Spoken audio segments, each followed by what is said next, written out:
Welcome to Defeat Your Cravings, hosted by Dr. Glenn Livingston, PhD. Glenn has held his doctorate in psychology for more than 30 years and is also a former multi-million-dollar consultant to the big food industry and uses his experience to help you defeat your cravings. This show will help you to focus on dramatically reducing cravings and leave the diet mentality behind, so you can more easily and effortlessly achieve your health, fitness, and body composition goals.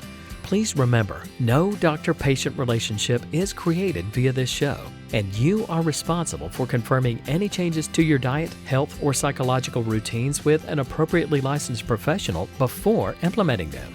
Now, before we get started, if you haven't yet downloaded the free smartphone app to access dozens of these recordings all in one place, as well as to avail yourself of a confidential community for support, motivation, and assistance, please visit the podcast link on defeatyourcravings.com as soon as possible. And now, here's your host, Dr. Glenn Livingston. Say hey, it's the very good Dr. Glenn Livingston, and I'm here with Howie Jacobson of PlantYourself.com. How are you, sir? I'm very well. I'm also from WellStartHealth.com. Oh, that's new. Okay. Throw that in there. Very nice. I'll remember to say that next time. I wanted Howie on the call today so we could have an interesting talk about a question that one of my clients asked me. She wrote to me and said, Glenn, do you think that I should feel guilty about having addicted my child to sugar by eating it while she was in the womb? And the question at first really threw me. I would like to know what your answer is on that before I give you my opinion and my thoughts about it, because I have some very strong thoughts about it. I don't want to bias you, so I'm curious what you think about that. Okay, well, I think that the minute you ask a question, should I feel guilty about ... the answer is probably no. Because asking the question means you already feel guilty about it. Right? The people who should feel guilty in this world usually don't. Yes, that's unfortunately true.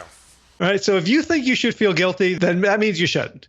You and I have discussed this. You think that guilt is more useful than I do. And I think I'm starting to agree with you that guilt is like touching the hot stove. It's an attention-getting mechanism, but that's all. Yeah. It says, okay, I got to stop doing what I'm doing. If you're feeling guilty for something that you can no longer stop doing, then you're just spinning your wheels. And what's the purpose of it? Is it to beat yourself up? Now, if you're feeling the guilt and it motivates you to, okay, so now I don't know how old the child is now, newborn, 5, 10, 40. I think more like 34.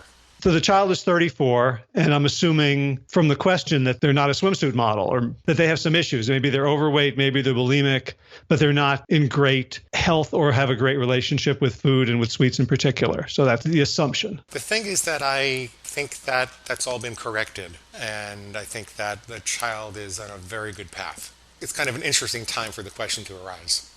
Yeah. I'm going to answer this a little bit as a question, as a parent, which is, if I wanted to, I could have 100 things that I feel guilty about for the ways in which I screwed up as a parent and I let my children down. And I can even argue that even at that point, like I knew better. Like it was just weakness. It wasn't like, oh, I didn't know. Who knew that sugar was bad for me? Who knew it would affect But things like I knew, like I shouldn't be acting this way. I shouldn't be screaming at my 18-month-old for doing something that an 18-month-old would naturally do. I shouldn't be getting upset at their bad behavior in public in a way that reflects on my ego. All these things, like I look back and I go, God, what was I thinking? Yeah, I was sleep deprived. Yeah, I was younger, but you know what? I should have known better. And my kids are not perfect human beings, and they're not perfectly happy. And everything hasn't gone their way. And in that, they are the same as every other human being on this planet. Like I used to look back on my childhood and was very regretful about things that I did get or didn't get. The fact that my father couldn't show emotion. The fact or he couldn't show negative emotion or tolerate negative emotion. The fact that my mother was a Holocaust survivor and could never trust people. Like those felt like deep wounds, and I was really sorry to have them. Like life was unfair. Like if life had been fair, those things wouldn't have happened. And at a certain point, I realized that's like going to play poker and getting a hand dealt to you and going, oh my God, this hand is so unfair. You can only play the cards that you're dealt.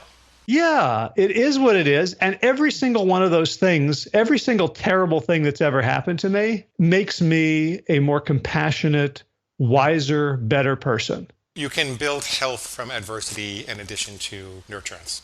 Yeah, they're both required. And luckily, we don't have to like on purpose screw up our kids just to make sure they get it because we're going to do it naturally. Like the natural attainable quantity of parental is pretty high for most of us. And so we don't have to worry about adding onto them consciously. But to recognize, like, this is the game. This is not based on science. This is simply a philosophy that we've all volunteered to learn the lessons we're supposed to learn in this lifetime. And everyone volunteers for different lessons. And so the ones that I got, the ones that I said, okay, this is what I have to overcome, those are gifts. Like my main mantra in life, which is the thing, and it's a mantra not because it comes easily to me, but because I have to keep reminding myself, amor fati, which is Latin for I love my fate, which Joseph Campbell quotes Nietzsche as saying. Like if I just embrace everything, like, okay, like there's a Yiddish expression that I will render in English, burdens are from God and so are shoulders. Wow. How do you say that in Yiddish? I have no idea. Hence the English. Can I give you one of the Yiddish expressions that my grandmother used to say? Sure. Kakanaf and yom. Something about today? Means go crap in the ocean. Oh, yom. Okay. I don't mean to make light of what you're saying because I don't disagree with anything that you're saying. I'm going to let you finish because I have many thoughts. I'm very excited about everything that you're talking about. So you can say what you wanted to. What else did you want to share about that?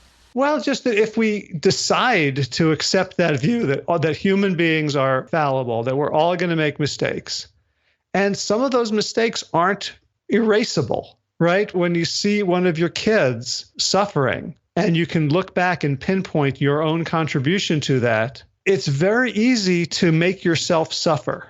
That doesn't help your kid. That makes it worse, right? If you take responsibility for them, then you've disempowered them and you've taken away their own agency to heal on their own terms. And now you're going to make them take care of you as well.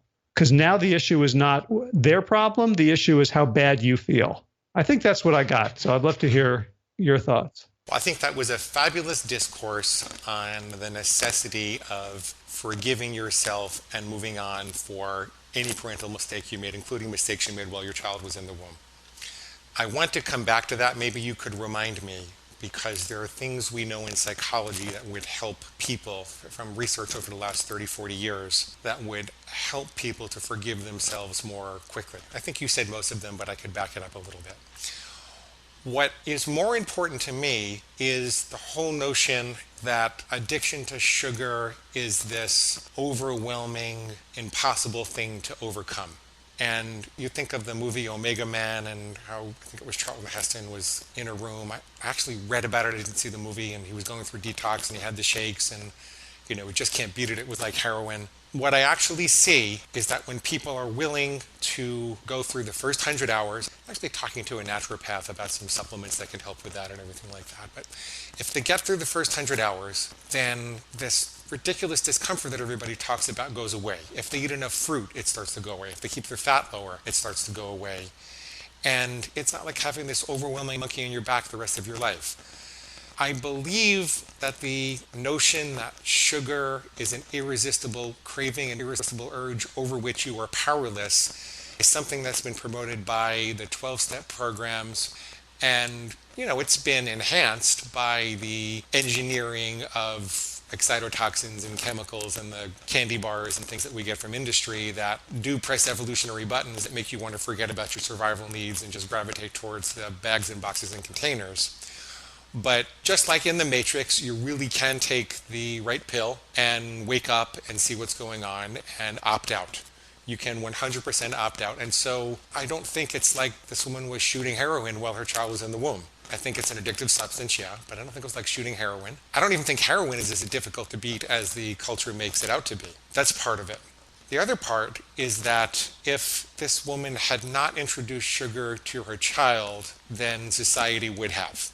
And it's virtually impossible to keep your children entirely sugar-free in this world. I don't have children myself. I've worked with a lot of people who do have children. They tell me this, Howie, maybe you have different opinions about it, but I don't know that a child's going to reach 16 years old without having had an Oreo. I haven't met one yet. Yeah, you could do that, but that would be essentially like cult living.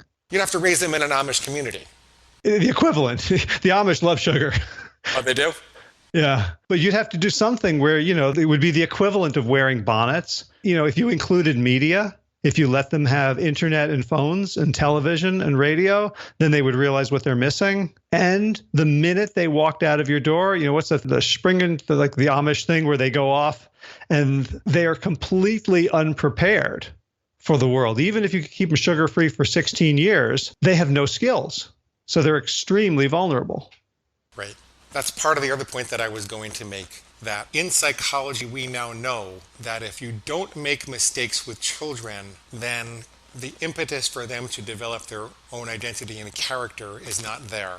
Let's go all the way back to feeding. If the bottle or the breast is regularly available at the right time, in the right amount, with the right feelings and nurturance and love, then the child never experiences enough distress to have to construct memories that will soothe themselves.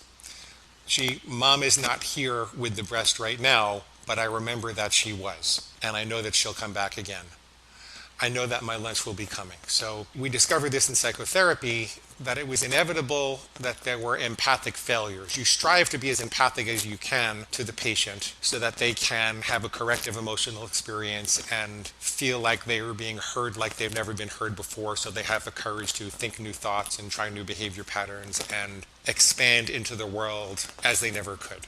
But inevitably, there are empathic failures. Get a call right before the session and there's some tragedy in your family and it's really, really hard for you to focus.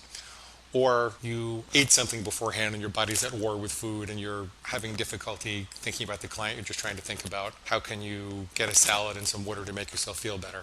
Whatever it is, there's some reason that you're not 100% mindful and present with the client and they experience an empathic failure. Well, at that moment, the client has to draw on their memory of their good relationship with you and build what we call object constancy, the ability to hold a relationship in mind in the absence of the presence of nurturance from that relationship. And so thank God that there were some mistakes in childhood. Thank God that there were empathic failures between the mother and the child. You don't want to make them on purpose. You want to correct them where you can, because none of us are ever going to be able to get to a perfect bullseye there, and keep going. When, to the extent that you do feel guilty about mistakes that you've made, and I could tell you about mistakes I made in my practice early on. I could tell you about, there was a woman that made a suicide attempt that I should have been able to predict, but I was very young, and I didn't get supervision in time, and I didn't really see what was happening, and she thankfully didn't damage herself too well, but if she hadn't been found at the right time, and all kinds of horrible things happen, and I could perseverate on the guilt about that forever, or I could use that energy to study the symptoms of suicidality and make sure that I'm asking the right screening questions and make sure that that never happens again.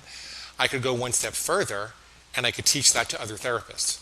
I can use that experience to become motivated to change the world, and that's what I think this woman should do, to the extent that she feels any guilt at all, which I don't think she should feel much guilt about this. But the extent that she does feel guilt, I think that she should certainly make it up to her daughter by supporting her daughter with healthy eating and pursuits wherever she can.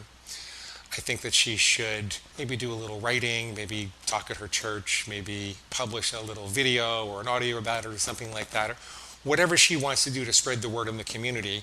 She can actually take part in our Facebook forum. There are almost 3,000 people there now that could benefit from hearing her, because she's had a lot of success herself. And get up on a soapbox. So what if you screwed up the first half of your life, second half of your life, get up on a soapbox and tell the world so it doesn't happen to them. That's what I think. So those are my thoughts about it. I love that. I love that you came at it specifically around the issue of sugar and binging, and also from the therapeutic perspective. I've apologized to my kids for things, and I've explained and told them memories of ways in which, like, I was very confused because I thought I had the perfect childhood for a long time because, my parents told me that I did. And so, like,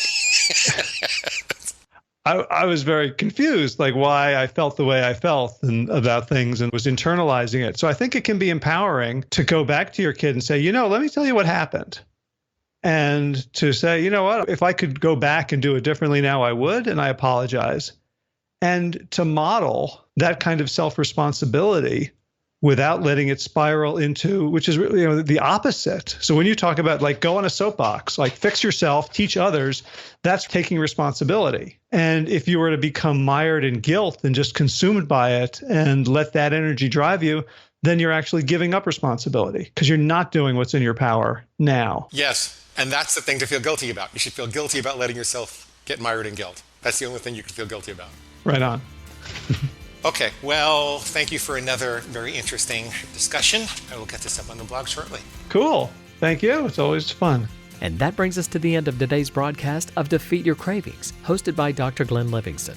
Now, if you'd like to find out more about the products and services Dr. Glenn offers to help you dramatically reduce your cravings and stop overeating in 90 days or less, please visit defeatyourcravingscoaching.com. That's defeatyourcravingscoaching.com. Thanks.